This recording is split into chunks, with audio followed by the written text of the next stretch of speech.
Raymond Clayfield. Clocking out from a long and exhausting shift at work, all he wanted was to hit the gym, lift some heavy weights, and clear his mind. The familiar clang of weights, rhythmic beats from his playlist, and the satisfying burn of his muscles were the perfect stress relief. He settled onto a bench press, loading the bar with plates, determined to hit a new personal best. Just as he lay back and tightened his grip on the bar, he sensed someone watching him. He ignored it at first. Gyms were public spaces, after all, but the feeling didn't go away. Lifting his head slightly, he spotted a woman on the other side of the room, staring at him with a disapproving frown. She looked out of place, dressed in a pristine pink tracksuit, her blonde bob perfectly styled, and not a single bead of sweat on her. Something about her expression screamed trouble. Raymond brushed it off. He had more important things to focus on, like pushing past his limits. But just as he exhaled and prepared for his lift, the woman stormed over, her sneakers squeaking against the rubber floor. "Excuse me," she snapped, arms crossed tightly over her chest. Raymond sighed and pulled out an earbud. "Yeah. I don't think you belong here," she said, her tone sharp and condescending. Raymond blinked, confused. "What?" "You heard me," she said, her eyes narrowing. "This is a private gym. People like you shouldn't be here." Raymond sat up, gripping the edge of the bench. His heart rate was rising, but not from the workout. He had been a member at this gym for 2 years. He knew the staff, followed the rules, and kept to himself. Yet, here was this random woman acting like she owned the place. "Ma'am," he said evenly, "I'm a paying member just like everyone else." She scoffed. "I highly doubt that. People like you always sneak into places where they don't belong."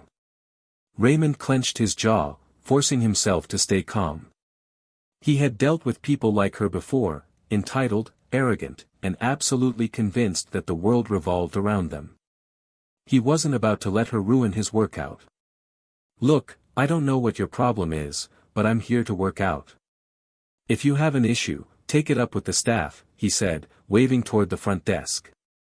But she wasn't having it. Instead, she pulled out her phone, her lips curling into a smirk. Karen, because what else could he call her at this point, held up her phone, her fingers already dialing. "I'm calling the police," she declared, loud enough for the nearby gym-goers to hear.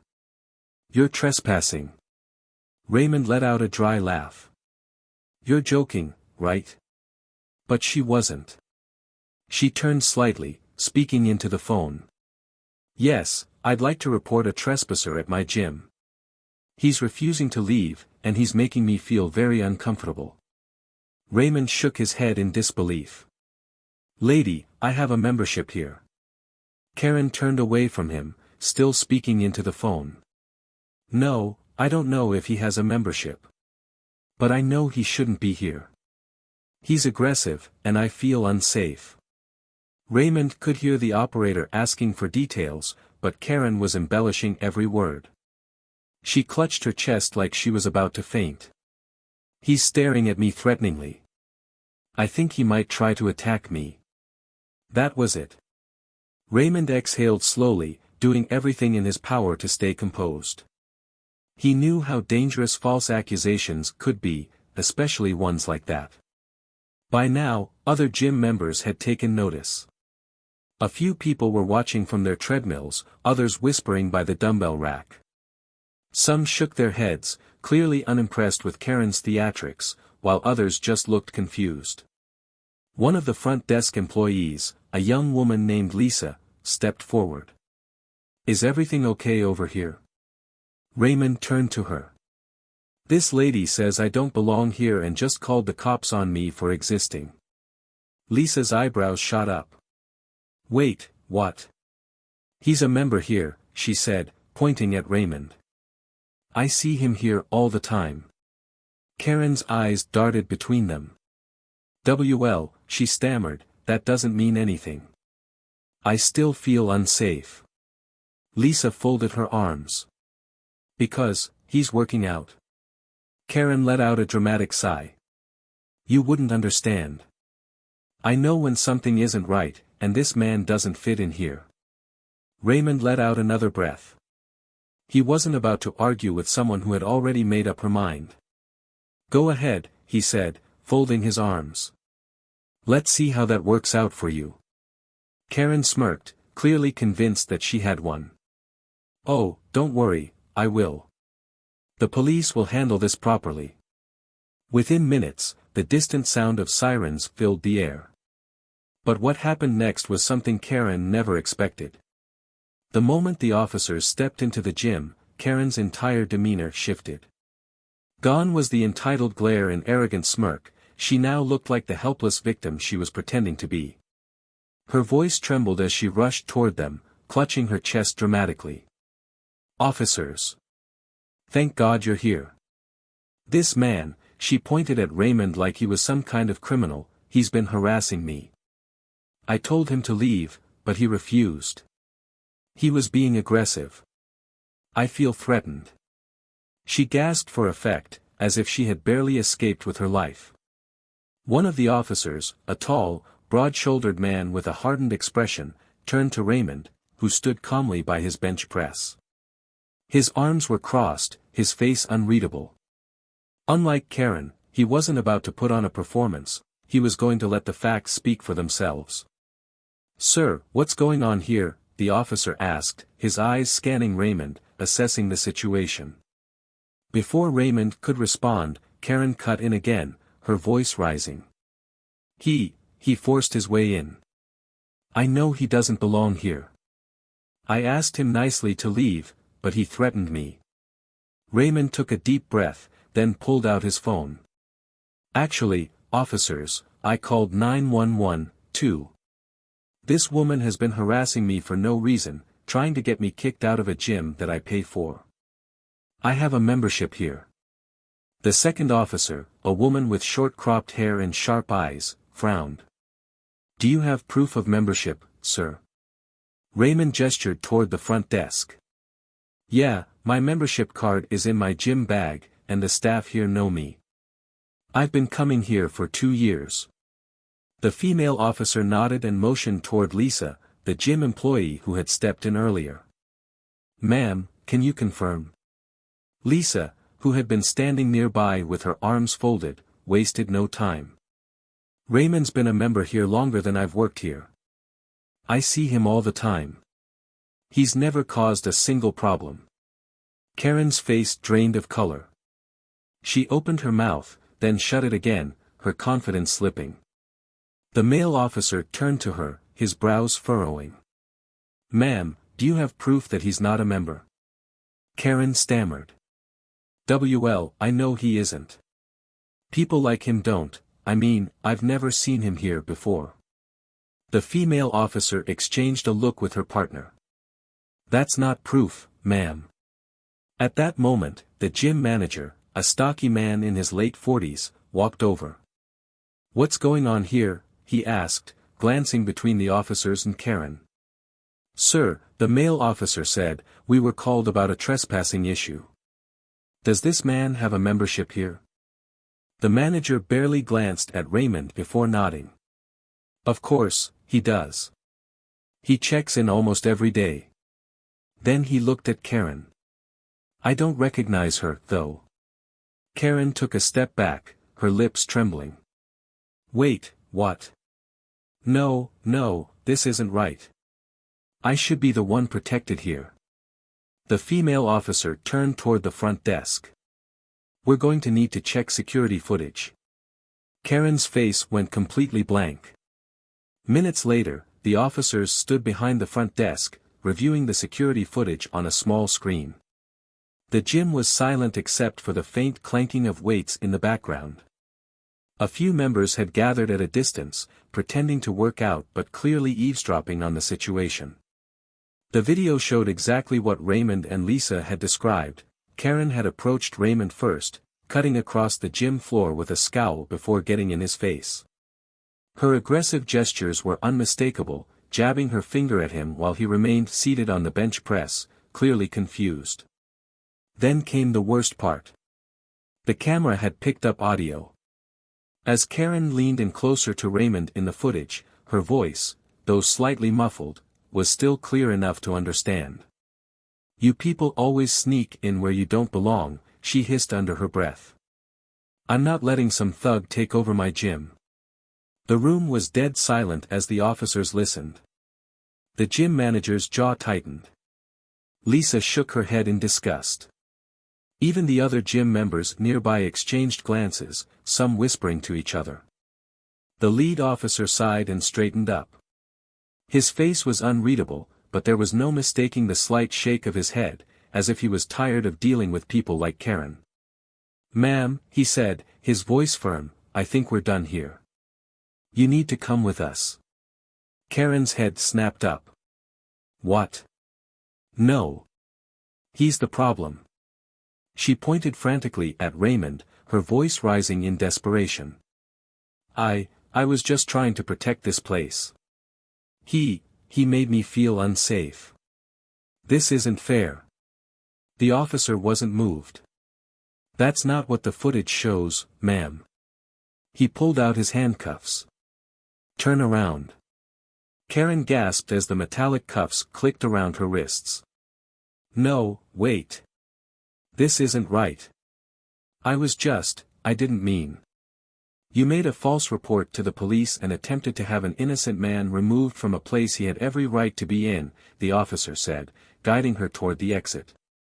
"You're under arrest for filing a false police report and disorderly conduct." As they escorted her past the front desk, the gym manager called out, "She's banned from the gym, permanently. Don't bother coming back." Karen let out a choked sound, like a mix between a whimper and a scream, but no one seemed to care. Raymond, still standing near his bench, exhaled deeply. Lisa turned to him with a relieved look. "You okay?" He nodded. "Yeah. Just tired of this kind of nonsense." Lisa shook her head. "I don't blame you." Then, after a pause, she smirked. "But hey, on the bright side, you got a great story out of today." Raymond let out a chuckle. "That's one way to look at it." As the officers dragged Karen out the door, gym members started returning to their workouts, the tension slowly dissolving. But one thing was clear, Karen had learned the hard way that instant karma was very, very real. As Karen was dragged toward the exit, the entire gym seemed to pause. The rhythmic clang of weights, the steady hum of treadmills, and the faint music playing over the speakers all seemed to fade into the background. Then, a slow clap started. At first, it was just one person. Then another. Before long, a handful of gym-goers were applauding, a few even letting out low whistles. Someone near the squat racks muttered, "About time." Karen's face burned red, her eyes darting around the gym as if looking for someone, anyone, to defend her. But there was no sympathy left. The people she had expected to rally behind her were the very ones shaking their heads in disapproval. "This is ridiculous," she shrieked, twisting against the officer's grip. "I didn't do anything. He tricked you all." The officer escorting her, clearly having no patience left, sighed. "Ma'am, I suggest you stop talking before you make this worse for yourself." Raymond watched the entire scene unfold, standing with his arms crossed. He wasn't a man who thrived on drama, but he had to admit, watching justice be served in real time was deeply satisfying. Lisa, the front desk employee, smirked as she leaned against the counter. "Phew, I did not expect today to be this eventful," she mused.